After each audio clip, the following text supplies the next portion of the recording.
Hey everybody, welcome back to Video Game Esoteric Entertaining Series on the MiSTer FPGA D10 Nano Project, and you know what time it is? It's time for the MiSTer Monthly News Roundup, and somehow basically the entirety of the month of May has come and gone. It is the last Thursday in the month, and that is our news episode spot, and it has just been another exciting month on MiSTer FPGA, and time has just seemed to completely blow by as far as March is concerned. But if you're not aware, my wife and I, about a month ago, adopted a new puppy. His name is Gizmo, and he's been keeping me up all night long having to go to the bathroom, especially the last week or so. He's gotten a bit of the puppy runs. I gave you a puppy tax photo down below, but just be aware that I've been just basically trying to get all these videos out while sleeping like 3 hours a week. But I get excited for all the new MiSTer fun, and I definitely want to bring it to you guys as well. And starting off the top, the STV core has just matured a metric crap ton in the month of March. We've gotten new decryption chips in the core for games like Astro Superstars that used to have corrupted graphics and now have a look that is every bit as identical as using the original arcade hardware. And it's one of those things, just like the Saturn core, it started off with like 2 games working. Now the large majority of the library is working, and it is working incredibly well. And I'd love to see more arcade fun on MiSTer FPGA. Because if you know me and you know the channel, you know I love my arcade games. Now, either right around the time this video goes out, maybe a tiny bit before or after, SRG was talking about trying to diagnose a quote-unquote bug in the sound hardware of Batman, because this uses an additional soundboard. He put up a request on GitHub asking, why does the attract music stop after 2 minutes when you're just sitting there and it only comes back when you push a button? He thought that was a bug, and I do have the hardware, but unfortunately I wasn't reading Discord that hour.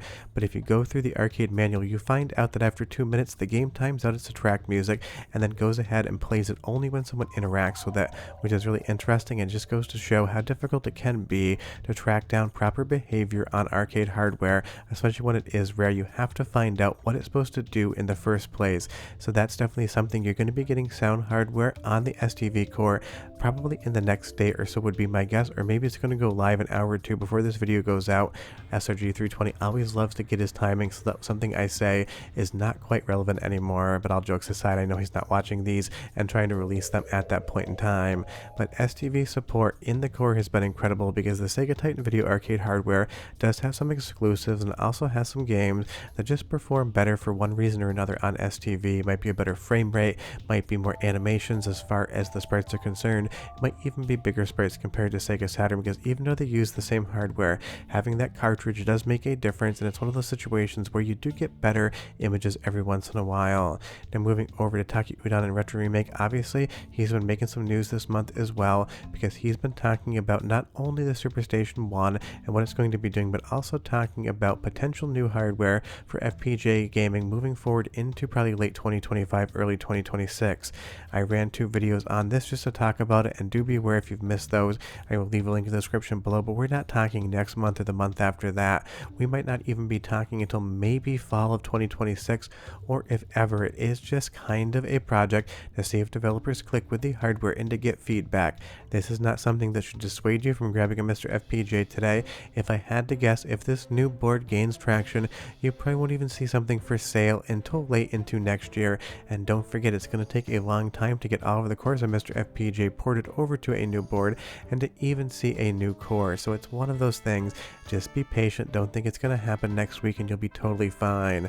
But having a new board in development using Agilex 5 is just going to leave a lot more space on an FPGA chip for developers to do more with it, because the Thoracic DE10 Nano or the clones and that Cyclone 5 are getting pretty full. Nintendo 64 and Sega Saturn are basically pushing at the upper ends of just fitment for the logic elements on the FPGA chip, not even factoring in RAM timings or other issues in speed.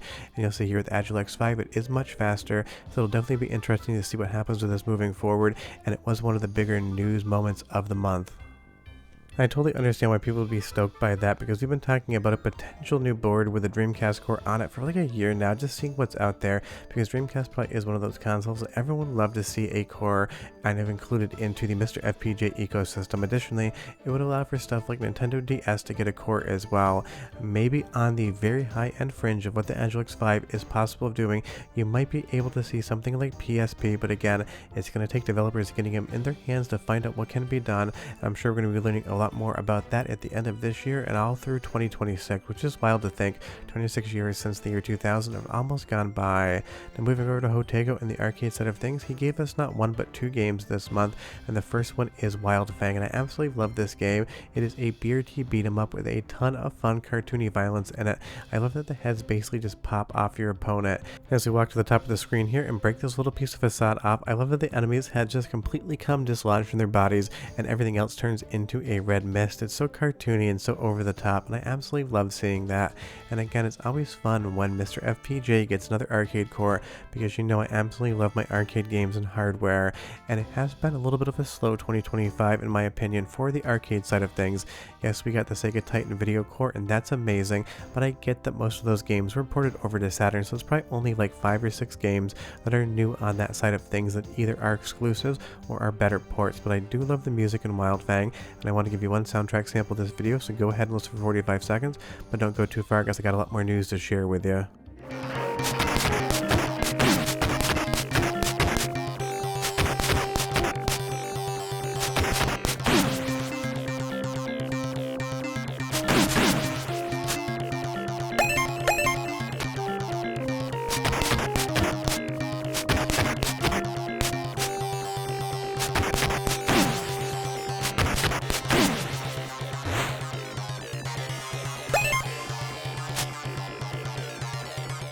Soundtrack's just a ton of fun. Now moving on to Jotego's second core of the month, this is Strato Fighter. This is another Tecmo game, and it is an awesome shmup. Maybe not one that you've heard of before, so leave me a comment down below and tell me, have you heard of Strato Fighter, or is it a new game to you? And depending on when I decide to upload the full video on this, you either watch it last night or you'll probably be watching it soon, because I do make these in advance and a lot of things move around for other news. So if you're not familiar with the game, wait for that review, but it is a fun time to get another arcade core obviously, and a shmup at that is always fun as well. Do be aware that both of the games I'm showing you are still on Jotego's beta program, which means you need to be a member of Patreon and have that key, but it is great that he has more arcade cores in the works, and recently he's been teasing a release for Rolling Thunder. Hopefully that ends up being tomorrow and not next Friday, because it is one of my favorite Namco games from back in the day. I just love the animations on it. It is hard as nails, but it's a ton of fun, so hopefully we do see that soon. Leave me a comment down below and tell me what's the one core you want to see from Jotego that isn't the Capcom CPS-3, because that's the one you always answer. And no, I don't have any updates on how that's going or what he's working on there. I'm sure he'll start teasing it once it gets closer. Might be 6 months, might be a year, might be 2 years. We just have no idea. It takes as long as it takes to make cores. We just kind of have to be patient. But in the meantime, Strato Fighter is here. Definitely is a B tier fun shmup that you can check out. Just be aware that it's going to absolutely decimate you, because you have so many lives in your continue, and when you actually have to take a continue, you're going to be pushed back with no weapons whatsoever. So it is another one of those shmups. It's going to definitely drag you, but just get used to it, play around with it. I think you're going to find a really fun game that's been added to MiSTer FPGA recently, and we really can't complain about getting new games now, can we? And hopefully in April we even have more arcade cores to talk about that have released. Now moving over to Sega Saturn, just to end the video, we've been talking a lot about the Sega Titan video core from SRG320, but he's also improved and updated the Saturn core, fixing a lot of bugs and adding in some small features, and that is definitely no small feat, because again, Sega Saturn is not a finished core, it's still work in progress, and if you don't actually add the manual installations for the test cores and you're just using update all, remember that the Saturn core you're playing on is probably like 6 or 7 months old compared to what we use for the testing videos. So if you need a manual installation guide, I do have them on the channels. I know I get a lot of comments saying, why does my Sega Saturn footage look different than what you're experiencing at home? And 10 out of 10 times the answer to that is you're just using the update all core. You're not using these test cores and unstable nightly cores. So if you do see that your Sega Saturn footage or performance is not matching what you see on my channel, that is the reason why. You can even just leave me a comment. I'll explain to you again in text how to install those cores, because it is so important to be on the most recent one if you want to enjoy the best feature set of what Sega Saturn has right now from SRG320 with all of the different fixes. Because again, games like Guardian Heroes just play absolutely perfectly. You'd have no idea that you weren't playing a real Sega Saturn, and it was a MiSTer FPGA, and that performance absolutely is dependent on those most recent cores and just having fun with the system. This really feels like it's getting close to the finish line, but it might be another 6 months to a year until the core is 100% completed and SRG320 hopefully moves on to 3DO, because before you ask, no, there is not a test core yet. Trust me, the minute there is something to capture from and run, run, I will have a video up that evening, so long as it happens before like noon, day of. It's one of those things I'm so excited to see 3DO, so hopefully that happens soon in the future. But when it does, trust me, I'll be yelling it from the rooftops that 3DO is here, because you know I absolutely love this system. But as far as Sega Saturn is concerned, a ton of updates in March, and I love to see each and every one of them. But as far as the month in and of itself, I think one of the most popular things has got to be that the SuperStation One is coming, and Taki Udon has previewed what the overall UI looks like.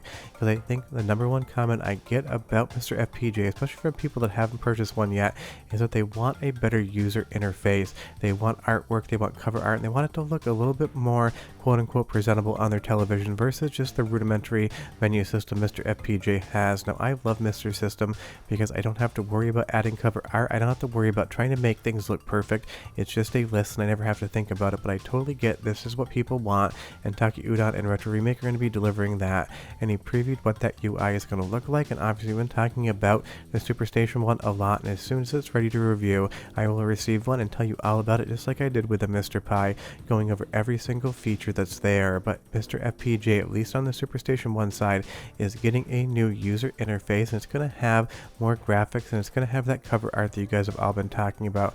And I know that does get exciting for you, so hopefully that'll ship maybe sometime September, October. We'll just have to wait and see. But that's the news for the month of March. It's been a fun month for sure, and I can't wait to see what April brings. Arcade cores, more updates on the SuperStation One, and everything else. But if you have any questions, leave me a comment down below, and you tell me what's your favorite update of March. But I'll see you guys next time. Bye-bye.